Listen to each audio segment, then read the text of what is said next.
మనతో పాటు మా అవుట్పుట్ ఎడిటర్ వెంకట్ ఫోన్ లైన్లో లైవ్లో సిద్ధంగా ఉన్నారు. తను కూడా తన విశ్లేషణ అందిస్తారు.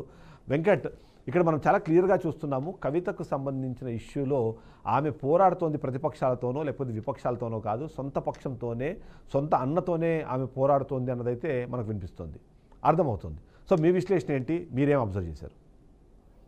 అబ్సల్యూట్లీగా అదే భావించాల్సిన అవసరం ఉంటుంది. చాలా ఆమె చిట్చాట్లో చేసిన కామెంట్స్లో చాలా స్పష్టమైనటువంటి కామెంట్స్, చాలా క్లియర్ కట్గా పార్టీ అధినాయకత్వం ప్రశ్నించేలాగా పట్లర్గా పార్టీలో నెంబర్ 2, నెంబర్ 3గా ఉన్నటువంటి వ్యక్తులు ఎవరైతే ఉంటారో వారిని టార్గెట్ చేసినట్టుగా, అంటే ఆమె చెప్పిన మాటల అర్థం వ్యాఖ్యల వెనుక మొత్తం కంప్లీట్గా వారే అన్నట్టుగా వ్యాఖ్యలు చేయడం జరిగింది. ఇందులో చాలా స్పష్టంగా కొన్ని వ్యాఖ్యలు, కొన్ని మెయిన్ పాయింట్స్ మనం చూసినట్లయితే, సొంత ఎంపీగా తాను పోటీ చేస్తే సొంత పార్టీ వాళ్ళే ఓడించారని ఒక పాయింట్ రైట్ చేయడం జరిగింది. అది చాలా క్రూషియల్ పాయింట్గా చూడాల్సిన అవసరం ఉంటుంది.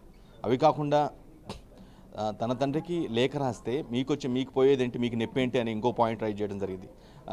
క్షేత్రస్థాయిలో పనిచేయకుండా జస్ట్ కేవలం ట్వీట్స్ మాత్రమే పరిమితం అయితే ఎలా అంటూ ఇంకో పాయింట్ రైట్ చేసింది.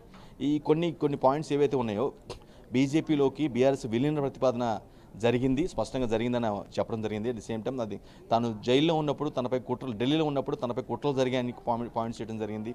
ఈ విధంగా రకరకాలుగా ఏదైతే విలీన ప్రతిపాదన ఉందో దాన్ని కంప్లీట్గా తప్పుపట్టి ఎట్టి పరిస్థితుల్లో అది జరగకూడదు, అది అవసరం లేదు అని తాను ఒక సూచించినట్టు కూడా గుర్తు చేస్తూ ఉంది.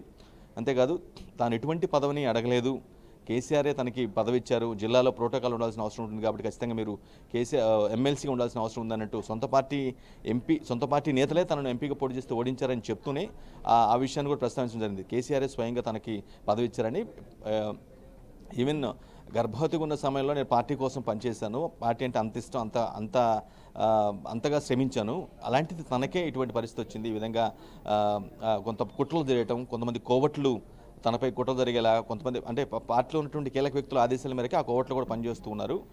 అట్ ది సేమ్ టైం తనని ఇబ్బంది పెట్టేలాగా వ్యవహరిస్తున్నారనేది ఆమె పాయింట్కి అర్థమవుతుంది. అంతేకాదు ఇంకో పాయింట్ కూడా చాలా వ్యాలిడ్ పాయింట్ ఏమంటే, పార్టీలో కేసీఆరే తనకు నాయకుడు, వేరెవరూ కాదు అని చాలా కుండబద్దలు కొట్టినట్టుగా స్పష్టంగా క్లియర్. ఈ పాయింట్స్ ఏదైతే బుల్లెట్స్ ఆమె చేసిన చిట్చాట్లో ఈ పాయింట్స్ మాత్రం కంప్లీట్గా అక్కడ ఒక కన్ఫ్లిక్ట్ అయితే క్రిస్టల్ క్లియర్గా కనిపిస్తుంది. కన్ఫ్లిక్ట్ అనే అంశాన్ని మాత్రం మనం యాక్సెప్ట్ చేయాల్సిన అవసరం ఉంది.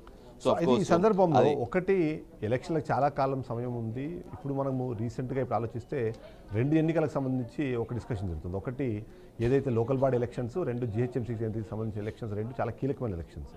సో ఈ సందర్భంలో మొన్న మనం చూసాము, సింగరేణికి సంబంధించి తెలంగాణ జాగృతి ఒక డివిజన్ని తయారు చేసి ఆ డివిజన్ని ప్రస్తుతం ఉన్న టీఆర్ఎస్కి సంబంధించిన వాళ్ళతో వర్క్ చేసుకోండి అని తను చెప్పడం, అంటే ఎంతో కొంత వేరుకుంపటి పెట్టడం కానివ్వండి, లేకపోతే తనకంటూ ఒక సపరేట్ వర్గాన్ని ఏర్పాటు చేసుకోవాలన్న ఆలోచన అన్నది కవితకు ఉంది అన్నది అయితే మనకు అర్థమవుతుంది. దాన్ని ఎలా చూడాలంటారు?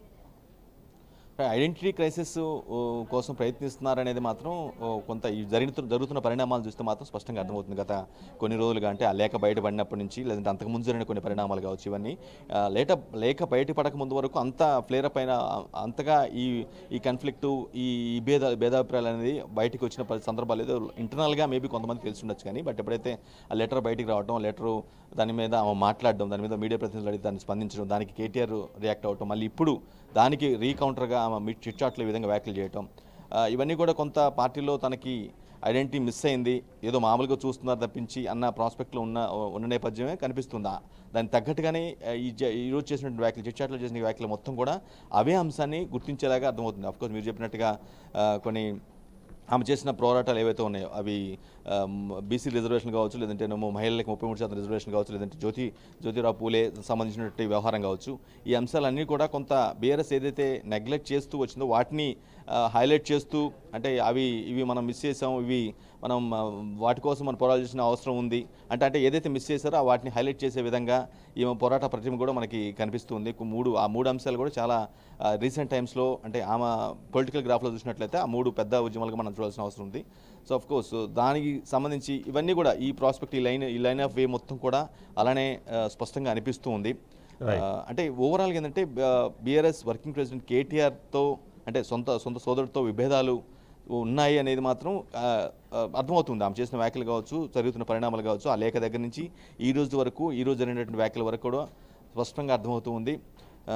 కేవలం ట్వీట్స్ మాత్రం పరిమితం అయితే కాదు, క్షేత్రస్థాయిలో పార్టీ బలోపేతం చేయాల్సిన అవసరం ఉంది. అంతేకాదు ఎంపీ ఎన్నికలు, ఇక్కడ లోక్సభ ఎన్నికల్లో ఇక్కడ ఓటమి మరొక పాయింట్ కారణం చెప్పండి వెంకట్. ఇప్పుడు మనం చూస్తున్నాం అంటే ఆంధ్రప్రదేశ్ రాష్ట్రంలో కూడా ఇదే తరహా పరిస్థితి వచ్చింది. అది ఎన్నికలకు ముందు జరిగిన నేపథ్యం మనం చూసాం. ఏదైతే షర్మిల జగన్మోహన్ రెడ్డిని కాదని సొంతంగా ఒక పార్టీకి అంటే పిసిసి ప్రెసిడెంట్గా అయ్యి తాను చేసిన ప్రచారం అన్నది అక్కడ ఆయనకి నష్టాన్ని చేకూర్చింది. అందులో ముఖ్యంగా కడప కానివ్వండి, రాయలసీమ జిల్లాలో బాగా ఇబ్బంది పెట్టింది అనేది ఒక విశ్లేషణ వినిపిస్తుంది. ఇప్పుడు ఒకవేళ నిజంగానే కవిత పార్టీలో నుంచి బయటికి ఒకవేళ ఇప్పుడు షోకాజ్ నోటీస్ ఏదో ఇస్తారు, లేకపోతే నేను సస్పెన్షన్ లాంటిది ఏదైనా ఉంటుందని మనము వినిపిస్తున్న నేపథ్యంలో ఈమె వేరొక పార్టీ చెంతన చేరినా, సొంతంగా ఒక పార్టీని ప్రారంభించే ప్రయత్నం చేసినా సరే అది బీఆర్ఎస్ పార్టీకి నష్టం చేకూర్చదంటారా?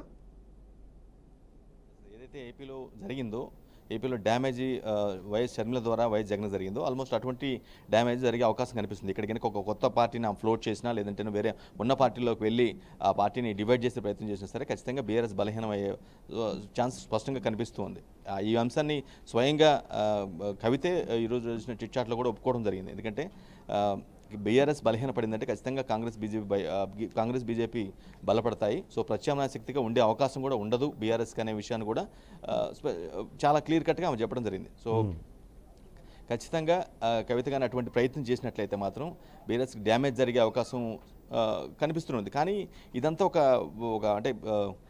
అంటే ఒక డ్రామా అనే ప్రాస్పెక్ట్ కూడా వేరే యాంగిల్లో వినిపిస్తుంది. అఫ్కోర్స్ వీళ్ళంతా వాళ్ళు ఆడుతున్నారు, వాళ్ళే చేస్తున్నారు, వాళ్ళే కావాలని ఇవన్నీ చేస్తున్నారు అనే ఒక పొలిటికల్ ఈక్వేషన్స్లో మార్చడం కోసం ఇవన్నీ జరుగుతుంది అనేది ఒక ఆస్పెక్ట్. బట్ ఇంకొక ఆస్పెక్ట్ ఏంటంటే కవితే స్వయంగా ఇవన్నీ కూడా లీక్స్ ఇస్తూ, ఇవన్నీ ఐడెంటిటీ క్రైసిస్ పొందే ప్రయత్నంలో భాగంగా ఆమె ఇవన్నీ స్టెప్ బై స్టెప్ లీక్స్ ఇస్తూ కొంత పార్టీ అధినాయకత్వాన్ని టార్గెట్ చేస్తూ వెళ్తున్నది ఇంకొక ఆస్పెక్ట్. వీటిలో ఎంత నిజం ఉన్నది పక్కన పెట్టితే మాత్రం ఓపెన్గా ఆమె చేస్తున్న స్టేట్మెంట్లు మాత్రం ఖచ్చితంగా కొంత పార్టీలో ఉన్నటువంటి విషయాలు మాత్రాన్ని భేదాభిప్రాయాలు కావచ్చు, లేదంటే కన్ఫ్లిక్ట్స్ కానీ ఇవన్నీ కూడా బయట పెట్టాలని కనిపిస్తూ ఉన్నాయి.